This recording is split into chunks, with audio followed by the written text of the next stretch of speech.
do a quick announcement. You guys want to hang out for a few minutes?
Joining us for The Boy From Below. My name is Aimee Rolfsen. I'm with Junkie. I'm also one of the film directors here at Syracuse, and I play Marilyn Miller in the film.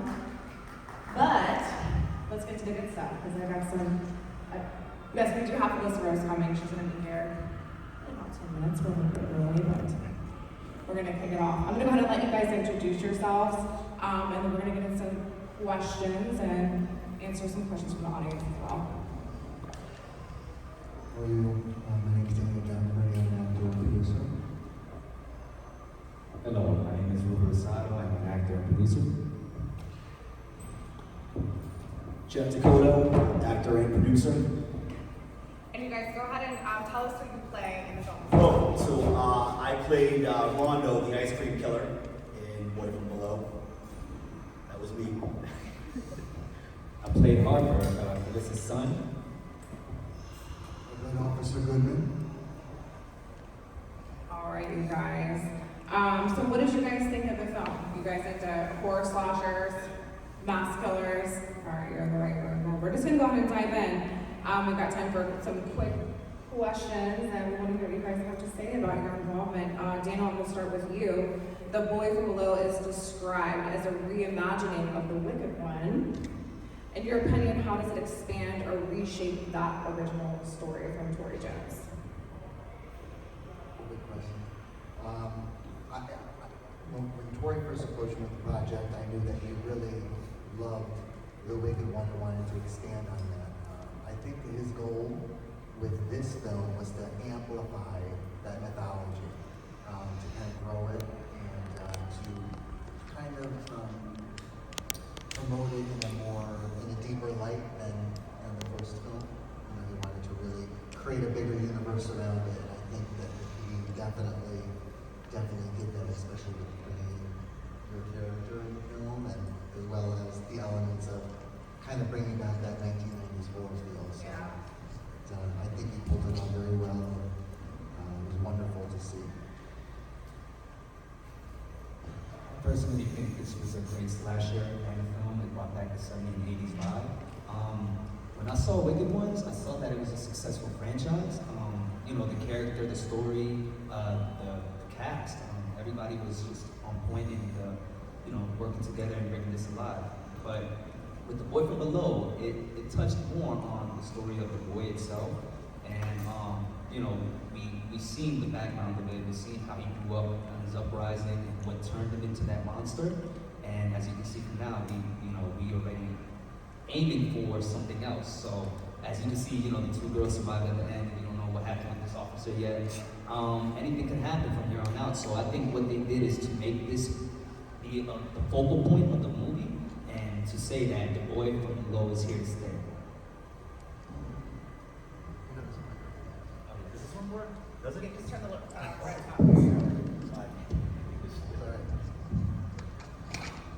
So when Tory approached me with this project, I went ahead and I binge watched all the Jonestown's films. I watched Wicked 1, and honestly, I got hooked instantly. I was really intrigued to see how this reimagining was going to go about, and obviously, what I read, I decided to just read the stuff that I had personally for my character, and hone in on that.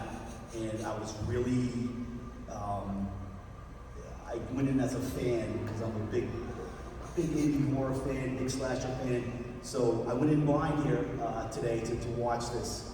And the only stuff that I knew was the stuff that Aimee and I did together.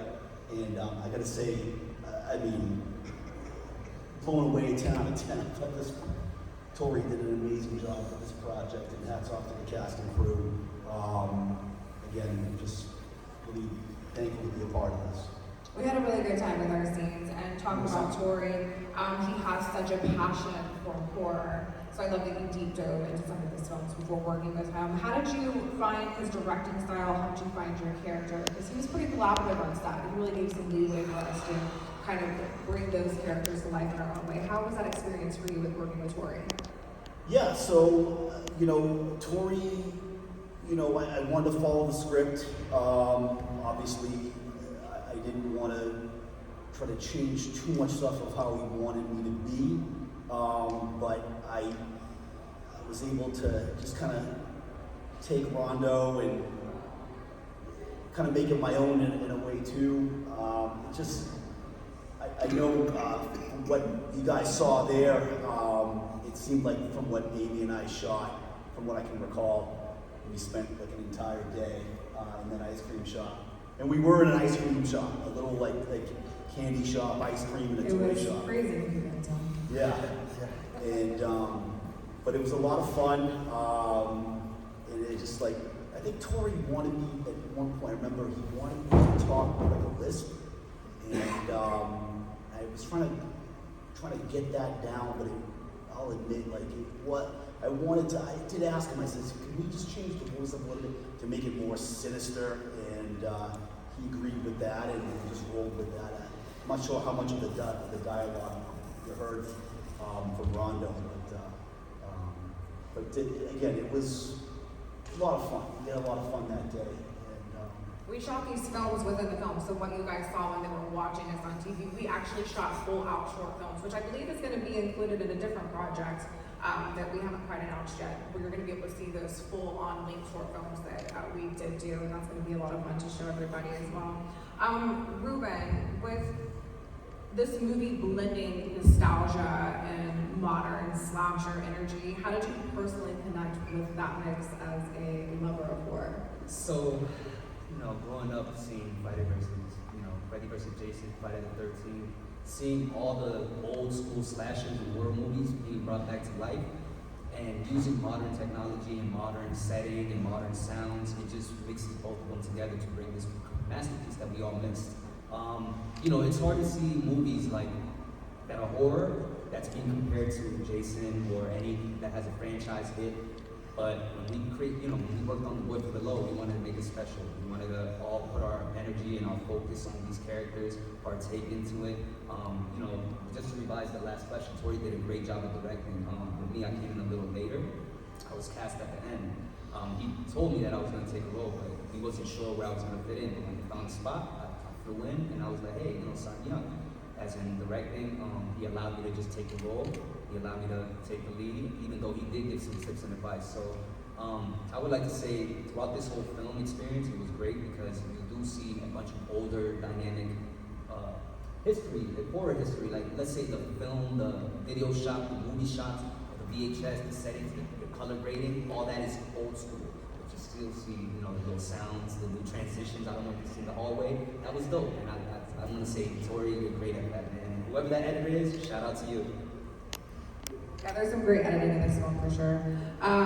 Daniel, how do you think fans of classic horror slashers and mass killers will react to The Boy from Below?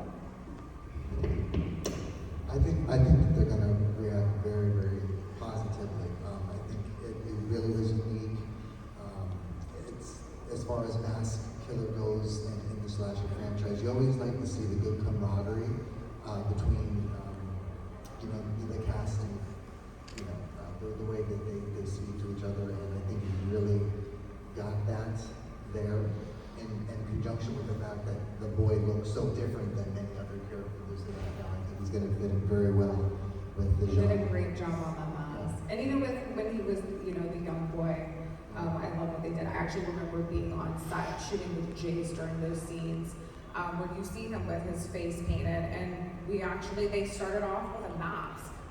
Yeah. It was like a store-bought, maybe not store-bought, but some type of Halloween shopped mask. And Tory was like, I can't do it. I can't put, you know, someone else's mask on this character, because when he grows up and he turns into this, you know, icon that he's created with this story with the boy, he wanted it to be more authentic. So literally on the spot, they painted Jace's face, and I love when they did that, because when we walked in the room and I saw him, I was like, this is what needed to happen. This is what's going to ground this character and make it, you know, not come off cheesy and generic and cookie cutter. It just needed so much more original. So I love that they made that choice right then and there. You know, you gotta pivot sometimes on set. They did a really good Absolutely. job. And that part when he jumps down from the stage and Spencer and Leon are right there. I was in the room when that scene was shot, and let me tell you, that whole building shook.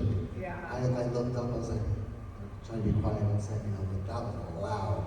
So, I mean, he's a big guy, big character, big presence, and with that mask, it definitely brings something new to the genre.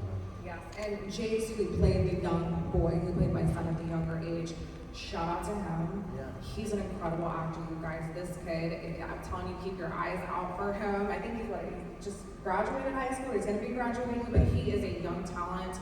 We had a very emotional scene on set, and I was really just taken back by the grounding of his performances. So he did an incredible job in this. Keep an eye on Jace Carson, I'm telling you. We got a few more minutes, so let's just kind of, you know, fire some questions in of you, or all you can answer these. I do want to get into this. What do you think The Boy from Below says about obsession, both with horror and with the past? Because we really touch on that with this character.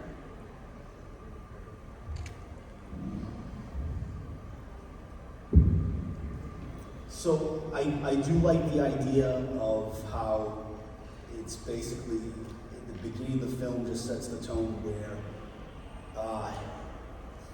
he had a very deep obsession with his mother, and you know, he took that to the extreme level, and you know, it's, you know, I do like the way that it's I'm trying to get the words out, but he had a great, just the elevation of where it starts, where his aunt, his uncle, his cousins, and then it just elevates from there. Right. What I personally, what I was about to say is, I like the fact that we actually saw, is it Jack? That's the actor. I like the fact that we saw him without the mask on. We got to see his features, his face, and just in a way, at some point towards the end, we see a little bit of, I don't want to say that you feel for him, but you do. he has a mother's love at the end of the day, and yeah. Yeah, I was gonna say, for me, I like it how not only did it touch on Jason's past, he has extremely love for his mother, not in an obsessive way, but he's very intrigued of this horror, you know, movie. I'm pretty sure if we give him the chance to, you know, if Marilyn Manson would have kept making movies, you know, he would have never turned out to be a killer. But there was something that struck him in his mind because he found it, you know, very exciting. He was addicted to these movies, these different films, and to me, I personally think it's just a piece of love or something that's missing. Because Jace, no matter what, he always loved his mother. And you can see when he took the body out, he kept protecting it, he was praying, he loved his mother. So the love of the mother is there. But it affected everything else around him and his family and everything else. So I think he hit a right point on bringing the past into this future.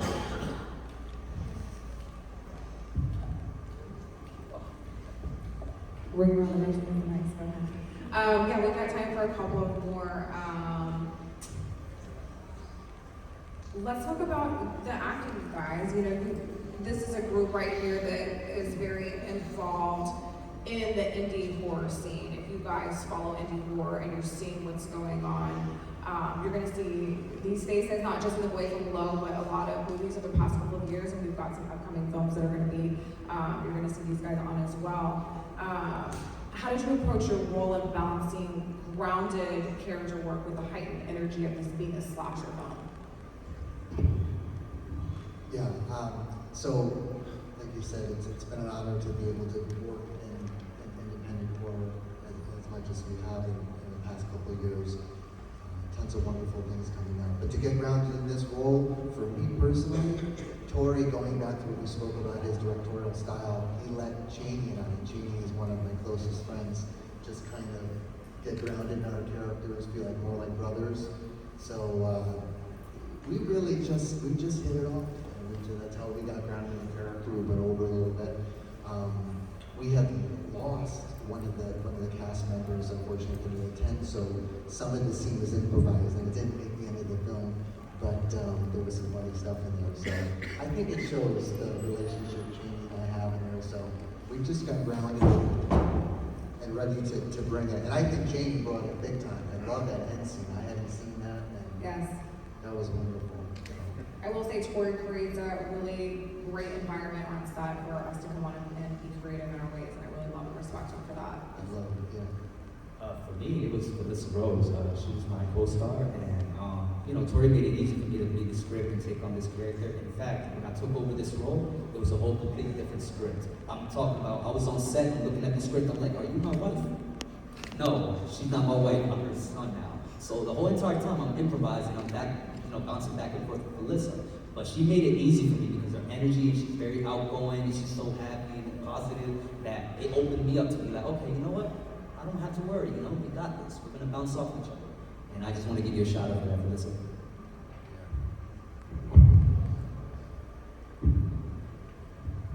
All right, so I'm not gonna lie.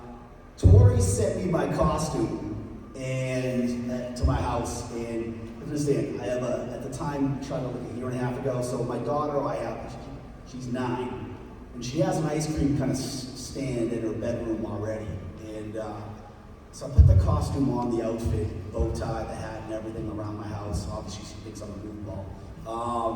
And I just lay my script out, and I grab her fake wooden scooper, and I'm just acting the whole stuff out in front of her, because that's how I felt like I wanted to get dialed in to that character. I didn't want to just sit in my plain clothes on a couch and just read it. I wanted to spread the sheets out and just get really silly and Catch all the feels. yeah, I want to get really dialed into it. So I feel like, and I know you were saying that they'll be showing more of our segment in the near future. But yeah, it was a fun character to play. I got to scoop somebody's eyeball out first for me, so I got a little messy. I'm sorry for that, but At least you got it. All in good fun and for the love of love. Yeah. Absolutely. Speaking of indie films and indie horror, The Boy From Below, how do you guys feel that how do you guys feel about indie horror and where it's going compared to major studio films? I personally feel like there's a lot of momentum behind indie horror. The next screening that we're going to see tonight, Hell House LSD Lineage, you guys are going to be around for that.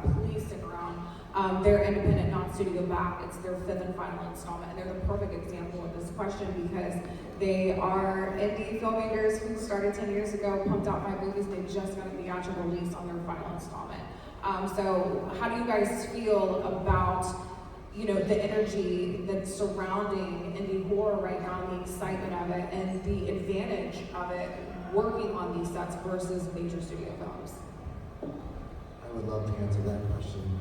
So I'm telling you right now, independent horror, you build a pipeline, of films that are from pre-production and then, what's coming out, and once you build that pipeline, it builds.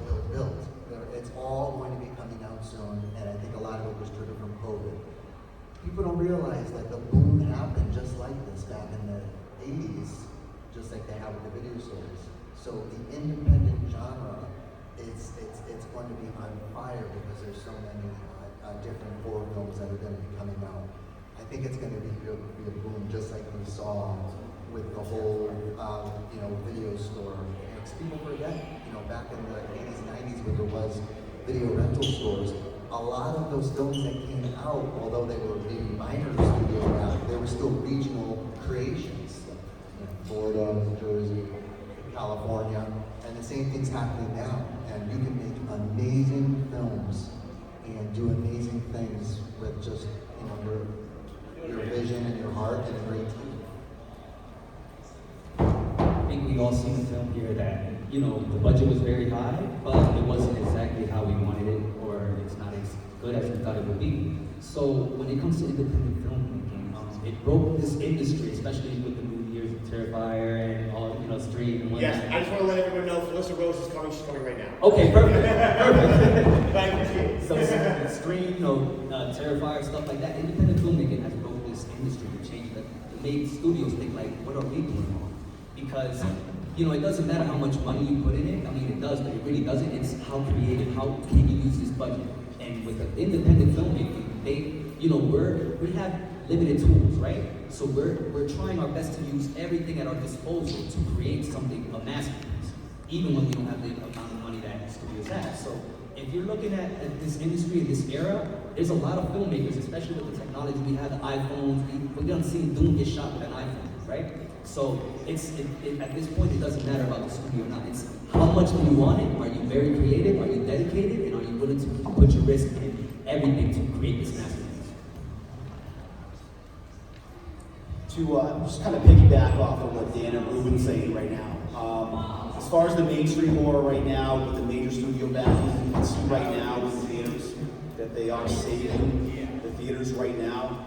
Final Destination, Banked, I believe, Weapons, etc. You can go on and on right now. I feel like the horror genre, once a new film is released in the theaters, people are going to go see it. And as far as the indie film industry right now, we're making the most bang for our buck, but I'll be honest. Right now, Be honest!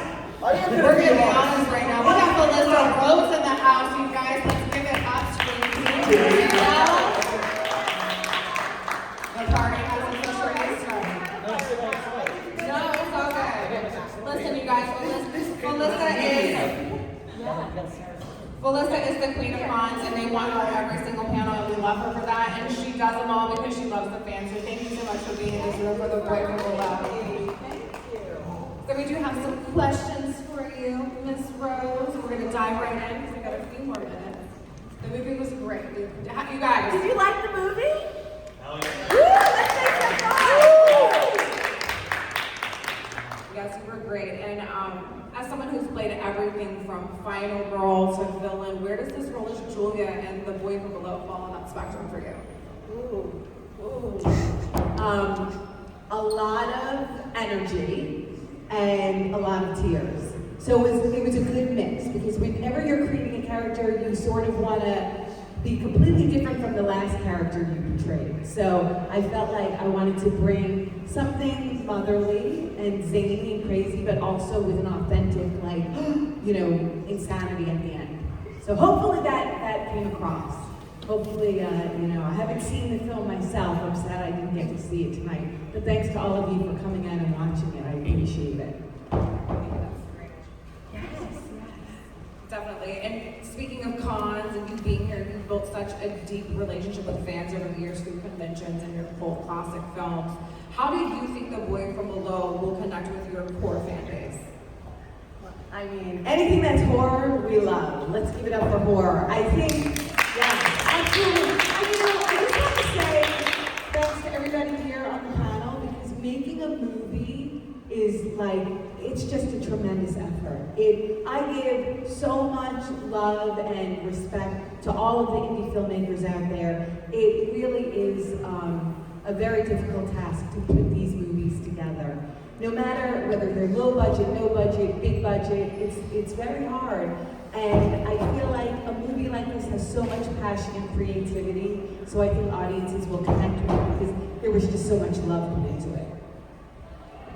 Absolutely. We touched on this a little bit earlier, but I definitely want to hear from you on this because you've done so many different productions over the years.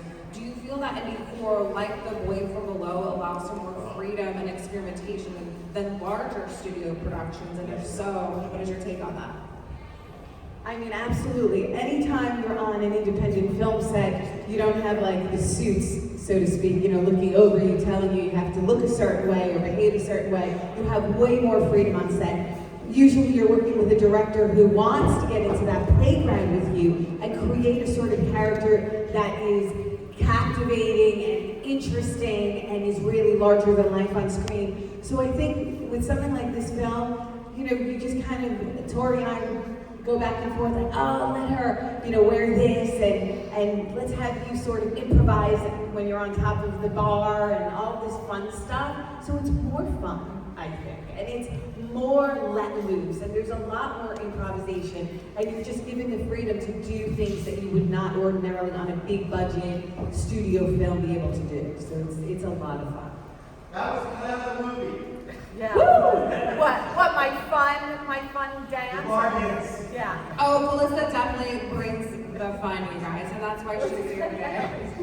No, you look great. You brought the party to the film. You bring the Shut party up, very Kate scary. Sheridan. Shut up, Doofy. Doofy in the house, you guys. Doofy is in the house. Okay? All right, you guys, we have one more question. We have to wrap it up. This is again from Felissa. In your opinion, what makes this? In your opinion, what makes this film feel like a love letter to horror? I think it comes from someone like Tori who appreciates the genre so much and came up with an original story and just wanted to sort of play it out on screen because he loves these films so deeply. And when you have that kind of passion, again, it's all about the passion and the creativity. When you have that drive and that will, that want, you're ultimately going to make something that really resonates with an audience.